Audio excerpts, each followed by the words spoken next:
I'm Justin McMechan. I'm a crop protection and cropping systems specialist with the University of Nebraska in the Department of Entomology, and this week's agronomy update is brought to you by the Nebraska Soybean Board.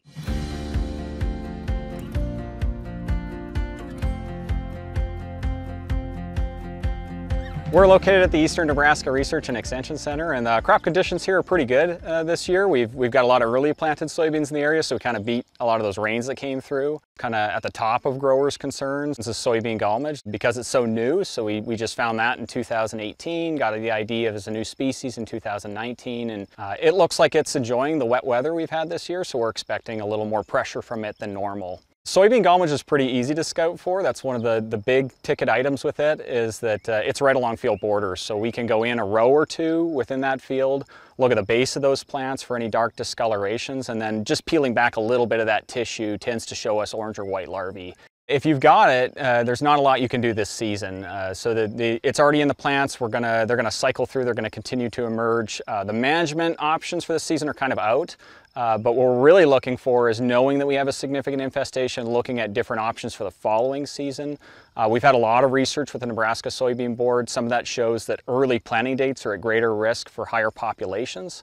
And so there's potential that we could be carrying bigger populations. So growers may want to delay planting. I know that's a touchy subject. Putting those high-risk fields in later might lower populations for subsequent seasons.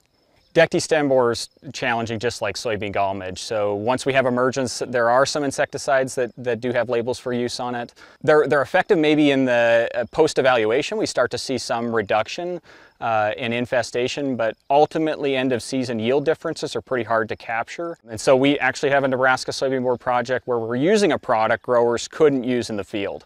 What that allows us to do is essentially take dectes out of the equation at a number of sites, 10 of them in fact that we have. And with it out of the equation, we can see if we had a really effective insecticide, could we detect any yield differences in those fields or areas? And is there some environmental factor that's leading to these yield responses in some locations and not others? For the last several years, we've kind of looked at them as two individual species that may or may not co-occur on a same plant, but now we're finding that they may interact quite a bit in the field. Dectes stem borer creates a little opening and lets soybean gall midge in, so that interaction may increase the importance of both insects, although they're both already high on growers' lists. So both create these really challenging scenarios for insecticide use, which is growers typically in a pest situation kind of look to that first, as an acute response to severe pest pressure. So dectes stem borer up to about 2001 was probably occurring in the state, but mostly on sunflowers, but we started to find it, and now it's far north of I-80 all the way up into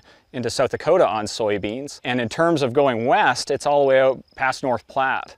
And that's unusual. We haven't historically found that pest in those areas, and so we're getting a concerned group of growers in the central part of the state now where soybeans are growing. Soybean gall midge it's not out there. We've never found it out at the North Platte area. It's typically been confined to the eastern part of the state. If you're seeing pest pressure in your area from dectes stem borer or soybean gall midge, get a hold of your Nebraska Extension educator or a local specialist and let us know that you're seeing it. That helps us understand where pressure is. But knowing where pest pressure is, knowing the factors that might increase that risk can help us identify for growers which areas are at risk each year, and they may want to elevate some of the tactics they're using against either pest. Thank you for watching this week's agronomy update brought to you by the Nebraska Soybean Board.